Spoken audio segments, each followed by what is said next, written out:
Kadang-kadang mingkala apa di ni aro jono pian le share lo pe to ma ka do di video le aro hong le ba de tong son ko yan le lo pyo de di ko yan le ga do pak ko do ta la me online ta la mti bu de yau chan lo tu de no de keဟုတ်ပြီအဲ့ဒါဆိုတော့အောက်မှာတော့မူရင်းကိုဖတ်တဲ့ပေးထားပါတယ်တဲ့ကဲဟုတ်ပြီကျွန်တော်လည်းခုမှတွေ့လို့ပေါ့နော်ကြာတော့ကြာပြီကျွန်တော်လည်းဟိုတုံကတော့တွေ့ဖို့ပါတယ်ကဲဟုတ်ပြီအဲ့ဒါဆိုလို့ရှိရင်အခုပါတယ်ပြကိုyan leကပါတယ်ပြောထားလဲပါတယ်ဟိုးထားလဲဆိုတာလေးကိုဘုသူတအနေနဲ့နားထောင်ကြည့်မယ်နော်ကျွန်တော်လည်းမကြည့်ရသေးဘူးအတိကစိတ်ဝင်စားစရာကတော့ဒီမှာပောက်ကိုတို့သားလားပောက်ကိုတို့သားလားမဲအွန်လိုင်းသားလားမသိဘူးတဲ့ရုပ်ရှင်တူတယ်တဲ့ကဲဟုတ်ပြီအဲ့ဒါဆိုရင်ကျွန်တော်ဘုရားနဲ့လိုက်နားထောင်ကြည့်မှာပေါ့နော်ဦးဇင်းတို့ကပြည်သူဝန်ထမ်းမဟုတ်ဘူးသာသနာ့ဝန်ထမ်းပြည်သူဝန်ထမ်းပုဂ္ဂိုလ်ဝါသာလျင်နော်ငါတို့ဘယ်အစိုးရဘက်ကိုယက်တီမလဲငါတို့ဘယ်အစိုးရဘက်ကိုယက်တီမလဲအဲ့လိုသွားရမှာဒါလူတွေလို့ခွန်ကြီးဆိုတာသာသနာမျက်နှာပဲကြည့်တာဟုတ်တယ်သာသနာမျက်နှာပဲမူရမှာဘယ်မင်းနေမျက်နှာမှာမူရမှာမဟုတ်တော့အန္တရာယ်လည်းဗုဒ္ဓဘာသာမင်းပဲနော်ဒေါစုလည်းဗုဒ္ဓဘာသာပဲမင်းအောင်လည်းဗုဒ္ဓဘာသာပဲအဲ့တော့ကိုတယောက်ကိုပြက်ပြားပါသေးဒီတယောက်ကောင်းပါပြီဆိုရင်ဒါကအစွန်းရောက်တဲ့စိတ်တက်ဖြစ်သွားတယ်ဟုတ်နော်တစ်ဖက်ကိုရင်းနေတဲ့အတွက်အစွန်းရောက်တယ်မစ္စည်းမပရိပဒါသမားဖြစ်ရမယ်အဲ့ဒါဘလို့မျိုးမစ္စည်းမပရိပဒါစိတ်ထားမလဲဆိုတော့မြတ်စွာဘုရားရှင်စံနှုန်းလေးရှိတယ်ပေါ့နော်ဒါမြတ်စွာဘုရားရှင်စံနှုန်းလေးရှိတယ်မဟာဝမလာဒီကနိကေမလာမီဖျားရှင်ခေါ်ရတာရှိတယ်မာပရိနိဗ္ဗာန်တုတ်တန်ဒဲမှာနဲ့တူပါဒီကနိကေဖြစ်ဖို့များတယ်ဟုတ်နော်အဲ့ဒီမှာမကရတိုင်းရှင်ဇာတတကအစားဆုံးတော့ဝစီမင်းတို့ကအမြင့်ဖြုတ်ချင်တာနော်ဝစီမင်းတို့ကအမြင့်အရန်ဖြုတ်ချင်တာဒီကောင်လေးပြုတ်ဝမ်းမှာငါ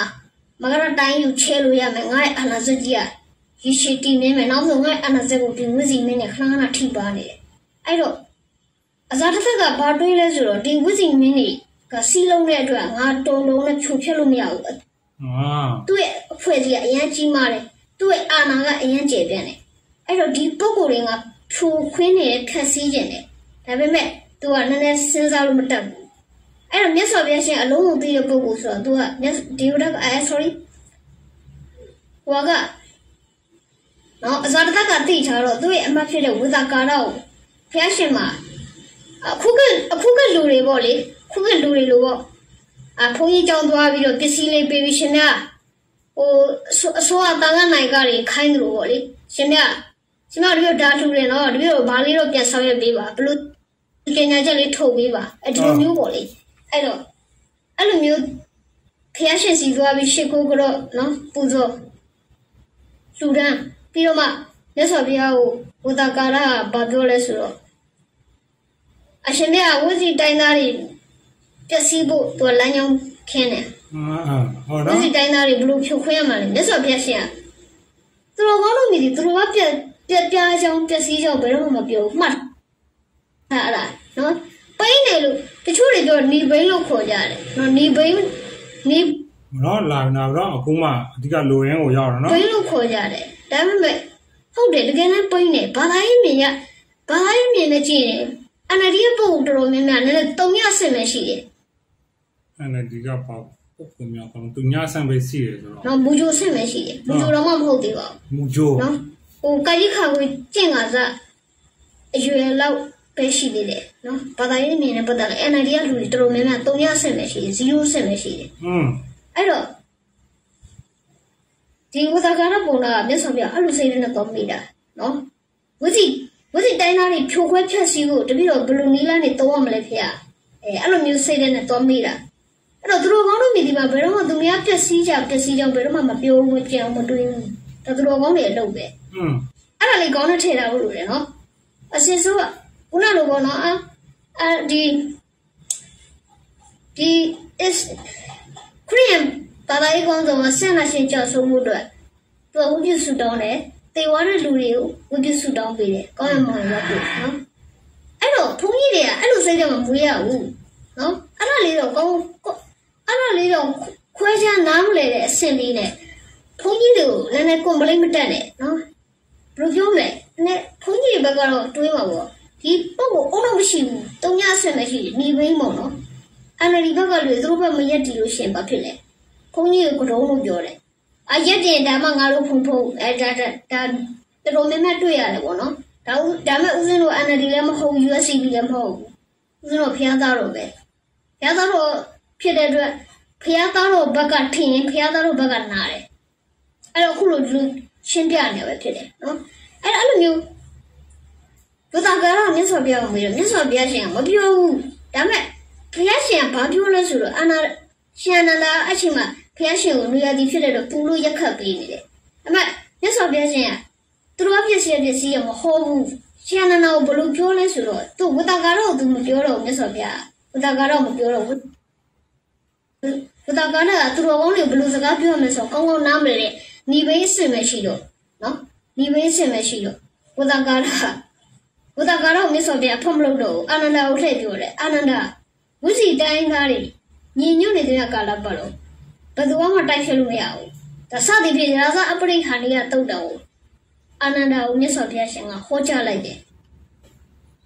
ဆိုလိုချင်တာကဘုရားရှင်ကအစယဟန်တန်ကားတွေအဆုံးဘယ်တော့မှသူတို့ကပျက်စီးကြောင်းစွတ်တောင်းသင်ပါတယ်လို့ထင်နေသေးရခင်ဗျားတို့ကဘုရားဘာသာအရေးချုံစစ်မရှိတယ်သဘောပေါက်နော်ဒါပဲပြောချင်တယ်ကိုယ့်ကိုစဉ်းစားပါအမမယ်ကိုယ့်ကိုစဉ်းစားပါကျွန်တော်စဉ်းစားတတ်ပါဦးပြီးတော့ရဲ့ post ထဲမှာတပည့်တော်ရဲ့ post ကိုဆရာတော်တန်ကတော့အရှင်လူမြတ်တို့ကြီးမိခဲ့တဲ့ရှိတော့တပည့်တော်ရဲ့မိကွန်းလေးကိုဖြေချပေးပါဗျာတပည့်တော်အခက်ခဲကြုံနေရပါတယ်တပည့်တော်ဒီဗုဒ္ဓဘာသာမြန်မာလူမျိုးတယောက်ဖြစ်ပါတယ်ဗျာဟုတ်နော်ဒါပေမဲ့စစ်ကောင်စီအဖွဲ့အစည်းတွေဒီတပည့်တော်နဲ့ကိုတန်ကအရေးချုပ်ပင်ကန်းဖို့ပြီးမှရောက်လာပါတယ်ရောက်လာတော့တပည့်တော်ဖမ်းမိပါတယ်ဗျာဖမ်းမိတဲ့အခါကျတော့တပည့်တော်ဆန်းစစ်ကြည့်တဲ့အချိန်ကျတော့ဘယ်လိုဖြစ်လဲဆိုတော့သူတို့ရဲ့ဒီအတာချီ case ပေါ်အဲ့ဒီရဲ့သူတို့ရဲ့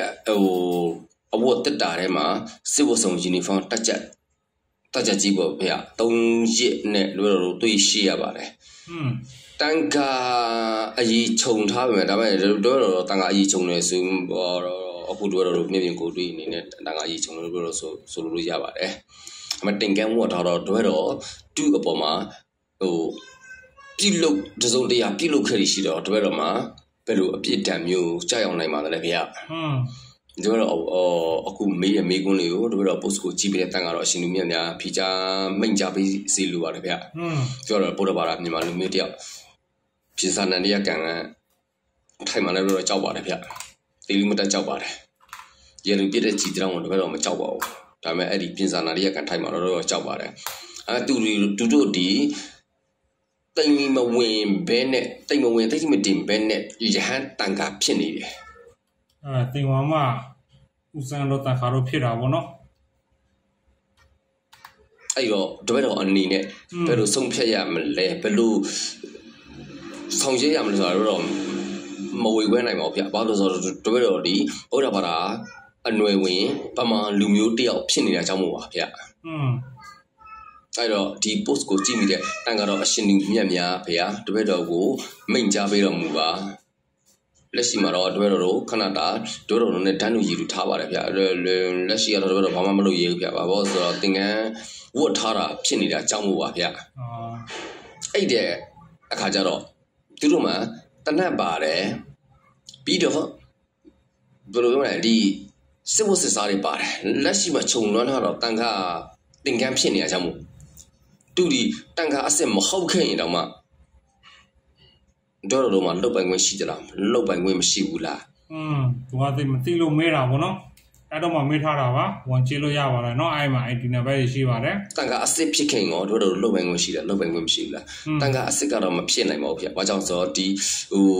ဆန်ချထားတာတွေဒီမနေ့တနေ့မှချထားတဲ့ပုံစံမျိုးလေးပေါအောင်နေလို့ပါအဲ့တော့တပည့်တော်တို့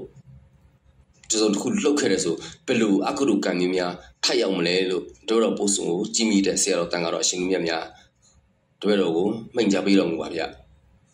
အဲ့ဒါလေး